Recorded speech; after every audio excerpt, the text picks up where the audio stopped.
Baghdad adalah kota besar, dan setiap kabar kecil yang unik bisa cepat menyebar ke segala penjuru. Berita tentang seorang pengemis yang mampu mempermalukan pedagang licik dan memukau ulama dengan kata-kata bijak akhirnya sampai juga ke telinga Raja Harun al-Rasyid. Sang Khalifah, yang terkenal gemar menguji orang-orang pandai, segera merasa tertarik.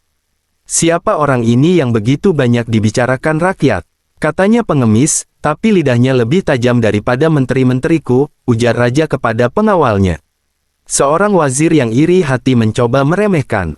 Itu hanya omong kosong rakyat jelata, tuanku. Mana mungkin pengemis bisa lebih pintar dari orang-orang terpelajar di istana. Namun raja tidak puas dengan jawaban itu. Ia percaya bahwa kebijaksanaan tidak selalu datang dari kalangan bangsawan atau ulama, melainkan bisa muncul dari rakyat kecil yang mengalami pahit getir kehidupan.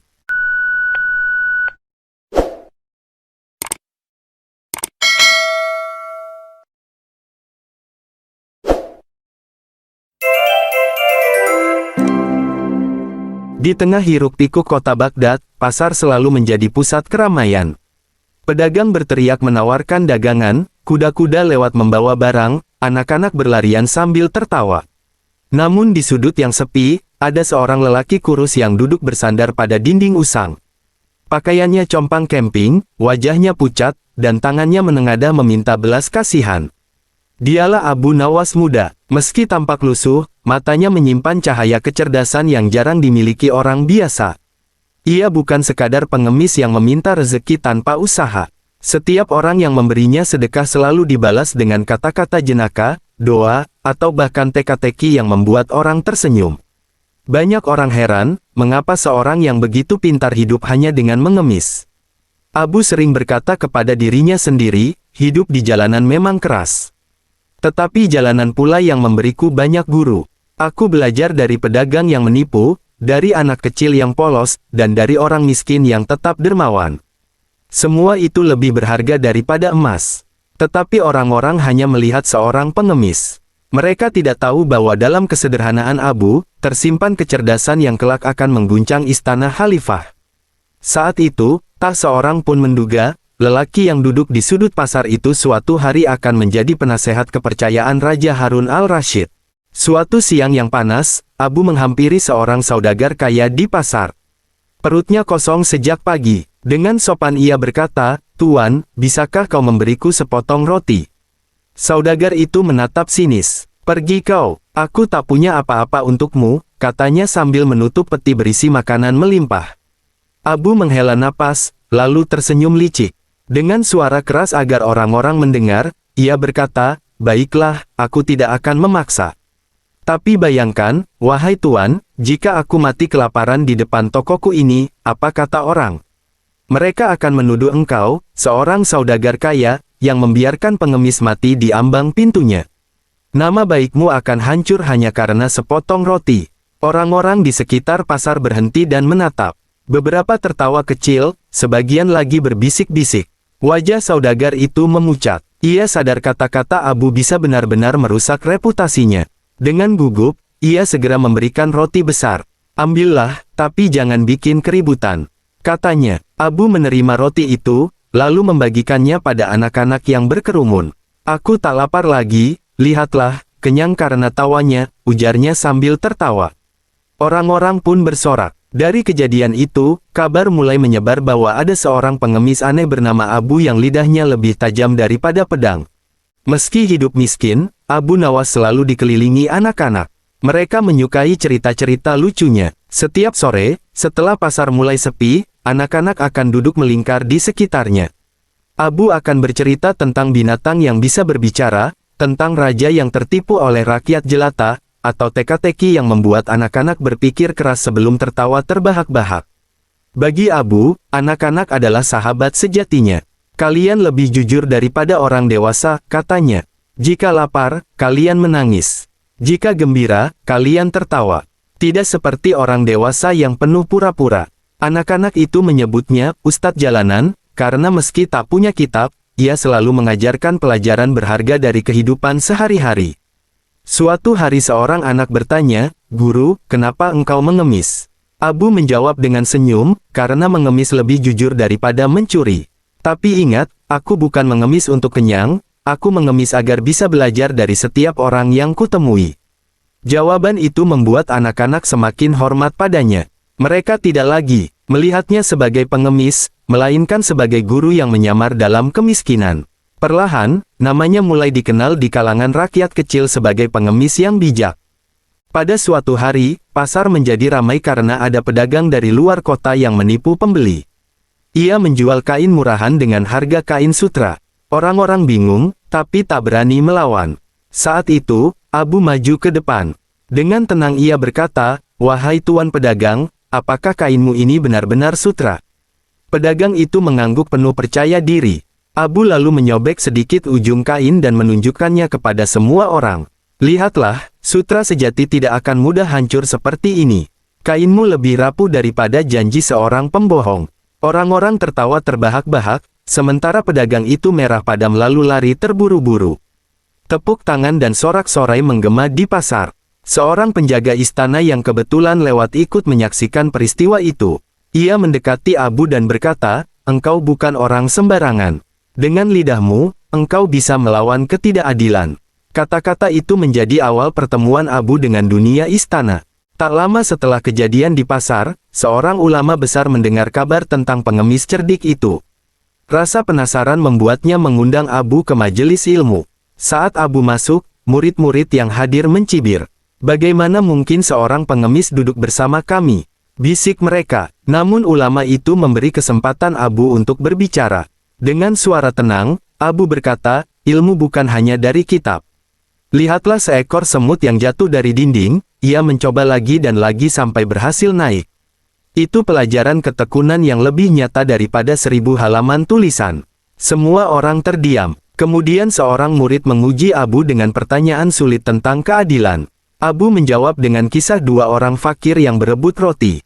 Salah satunya berbagi setengah, sementara yang lain menyembunyikan setengahnya. Yang adil bukanlah yang memberi setengah, tapi yang tulus meski hanya memberi sedikit, katanya. Majelis itu terdiam, lalu banyak yang kagum. Dari hari itu, Abu tidak lagi dianggap pengemis jalanan semata.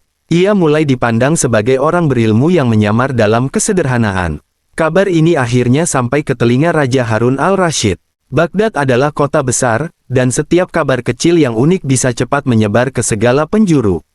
Berita tentang seorang pengemis yang mampu mempermalukan pedagang licik dan memukau ulama dengan kata-kata bijak akhirnya sampai juga ke telinga Raja Harun al-Rasyid. Sang Khalifah, yang terkenal gemar menguji orang-orang pandai, segera merasa tertarik. "Siapa orang ini yang begitu banyak dibicarakan rakyat?" Katanya pengemis, tapi lidahnya lebih tajam daripada menteri-menteriku, ujar raja kepada pengawalnya. Seorang wazir yang iri hati mencoba meremehkan. "Itu hanya omong kosong rakyat jelata, tuanku. Mana mungkin pengemis bisa lebih pintar dari orang-orang terpelajar di istana." Namun raja tidak puas dengan jawaban itu. Ia percaya bahwa kebijaksanaan tidak selalu datang dari kalangan bangsawan atau ulama, melainkan bisa muncul dari rakyat kecil yang mengalami pahit getir kehidupan. Maka, dengan penuh rasa penasaran, raja memerintahkan pengawalnya untuk mencari dan membawa Abu Nawas ke istana. Perintah itu segera menjadi buah bibir. Rakyat berbisik, pengemis jalanan akan dipanggil ke hadapan Khalifah. Ada yang merasa bangga, ada pula yang ragu. Sebagian menteri merasa tersinggung, karena kedudukan mereka seolah direndahkan dengan hadirnya seorang miskin di istana megah. Sementara itu, Abu Nawas sendiri tidak merasa gentar. Ketika para pengawal datang menjemput, ia hanya tersenyum dan berkata, "Baiklah, mari kita lihat. Mungkin Allah ingin mengajakku bermain di halaman istana." Dengan langkah sederhana dan wajah bersahaja, ia pun memasuki gerbang istana, tempat takdir besarnya menanti. Di balairung istana yang penuh gemerlap, Abu berdiri dengan pakaian lusuh. Para pejabat menutup hidung, meremehkannya. Namun Raja Harun al-Rasyid menatapnya dengan penuh selidik. "Engkau yang bernama Abu Nawas?" tanyanya. "Benar, tuanku," jawab Abu dengan tenang. Raja lalu menguji dengan sebuah kantung emas. "Jika kau bukan pengemis sejati, buktikan. Jangan habiskan ini untuk dirimu sendiri." Para menteri tersenyum sinis, yakin Abu akan segera tergoda oleh kilauan emas. Namun Abu hanya menatap kantung itu, lalu dengan tenang membagikannya kepada para pelayan istana yang berdiri di sekeliling ruangan. Semua terperangah. "Mengapa kau lakukan itu?" tanya sang raja, penasaran. Abu menjawab sambil tersenyum, "Mengemis membuatku lapar, tuanku. Tetapi memberi membuatku kenyang. Aku hanya seorang fakir yang tidak akan pernah kenyang oleh emas, tapi bisa bahagia melihat orang lain tersenyum." Ruangan itu hening sejenak. Para menteri terdiam, tidak menyangka pengemis jalanan bisa menjawab dengan begitu bijak. Raja Harun al-Rashid tertawa puas. "Sungguh kata-kata yang dalam. Engkau berbeda dari orang kebanyakan." Sejak ujian pertama itu, Abu tidak lagi dipandang sekadar pengemis. Ia sudah menunjukkan, di hadapan khalifah sendiri, bahwa hatinya lebih besar daripada kantung emas. Hari-hari setelah ujian itu membawa perubahan besar bagi Abu. Ia tidak lagi tidur di emperan toko atau meminta-minta di pasar. Raja menyediakan sebuah rumah kecil sederhana di dekat istana, tempat ia bisa beristirahat dan hidup lebih layak. Meskipun begitu, Abu tidak pernah melupakan jalanan yang telah membesarkannya. Ia sering kembali ke pasar untuk bercengkerama dengan rakyat. Saat orang-orang melihatnya mengenakan pakaian bersih, mereka heran. "Benarkah engkau kini tinggal di dekat istana?" tanya seorang penjual kurma. Abu tertawa, "Benar, tapi jangan khawatir. Aku masih Abu yang sama, masih suka tertawa dan bercerita dengan kalian." Para pejabat istana mulai resah. Mereka khawatir kedekatan Abu dengan rakyat membuatnya berbahaya. Tetapi bagi raja, Abu adalah tamu kehormatan yang tidak bisa diperlakukan sembarangan.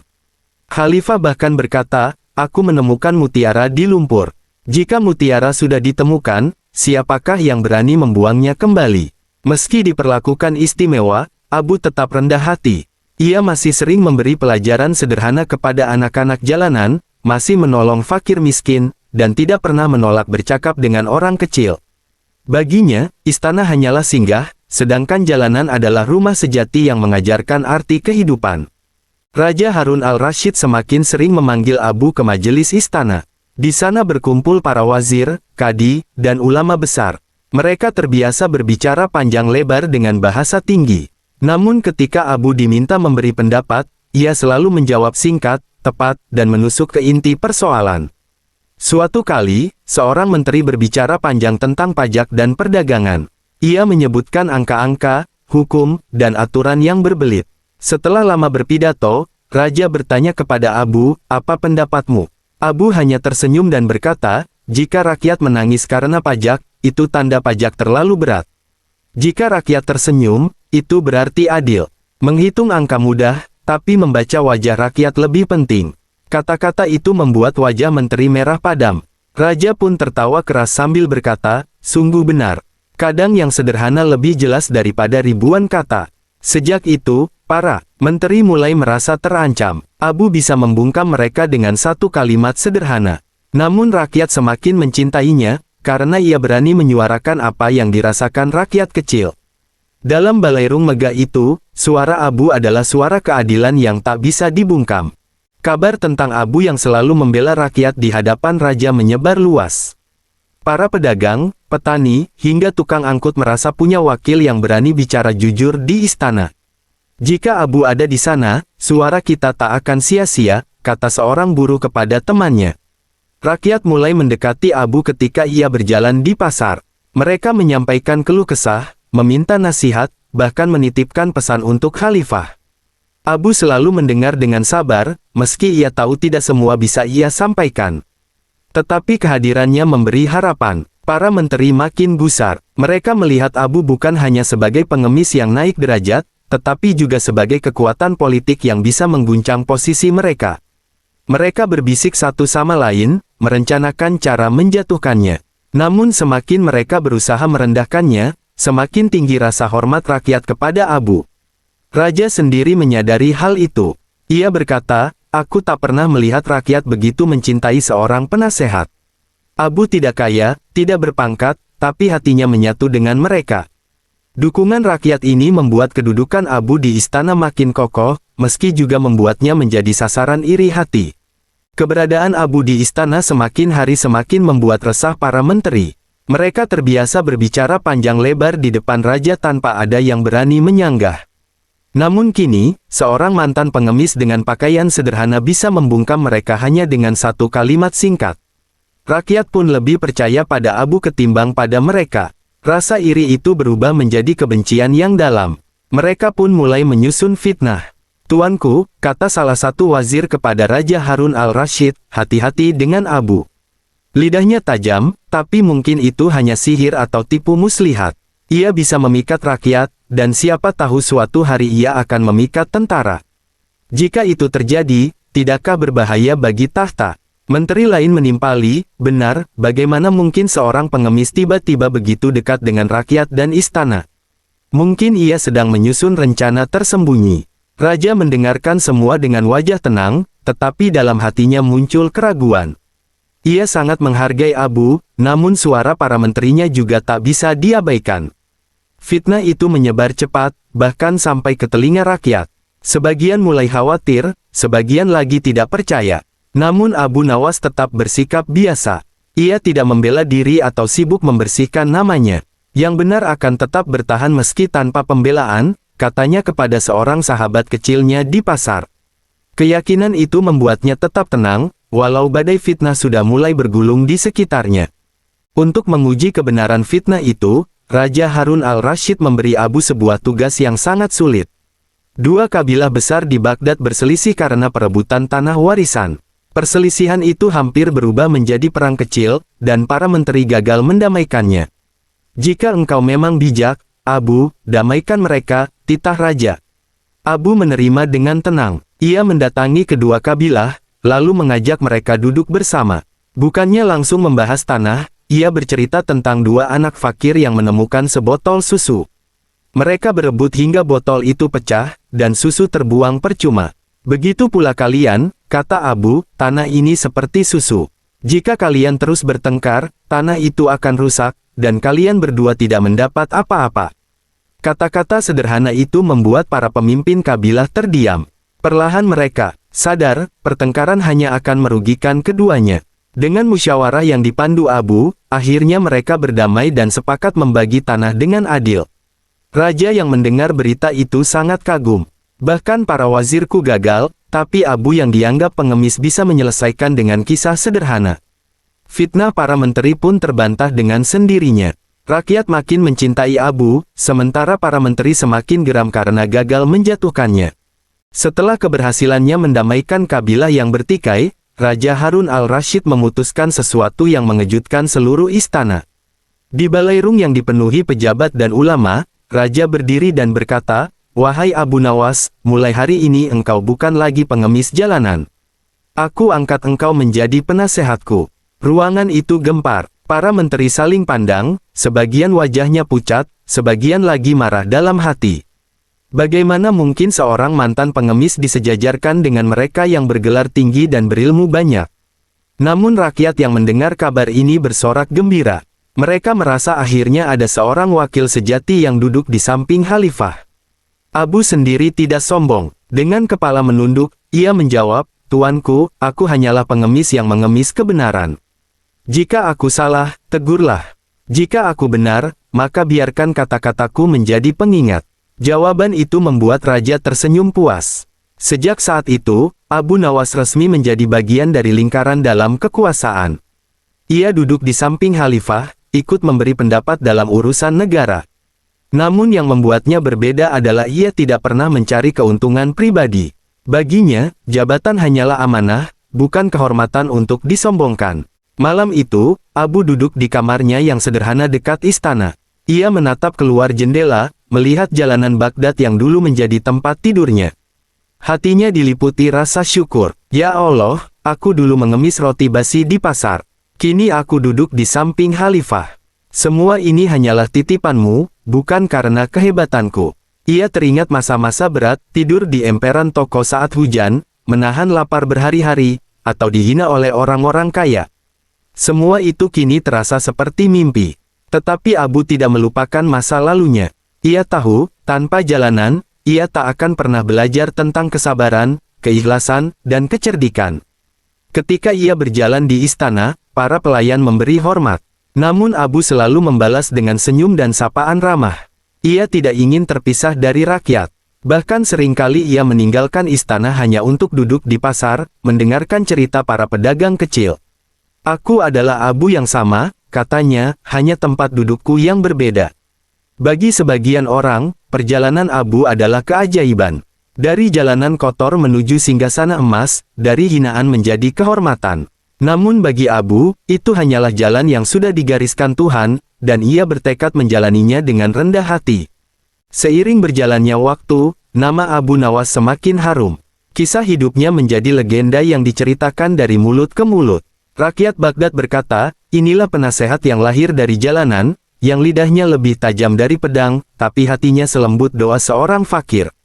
Anak-anak mendengarkan cerita tentang pengemis yang berani menantang pedagang curang. Para pedagang kecil mengenangnya sebagai pelindung. Ulama dan cendekiawan pun kagum, karena ia mampu menjelaskan kebijaksanaan dengan bahasa sederhana yang bisa dipahami semua orang. Raja Harun al-Rashid sendiri sering berkata, selama Abu berada di sisiku, aku tidak takut salah langkah. Ia adalah cermin yang mengingatkanku ketika aku khilaf. Dengan begitu, Abu tidak hanya menjadi penasehat raja, tetapi juga penjaga keadilan di mata rakyat. Dan begitulah perjalanan seorang pengemis jalanan yang pernah ditertawakan orang.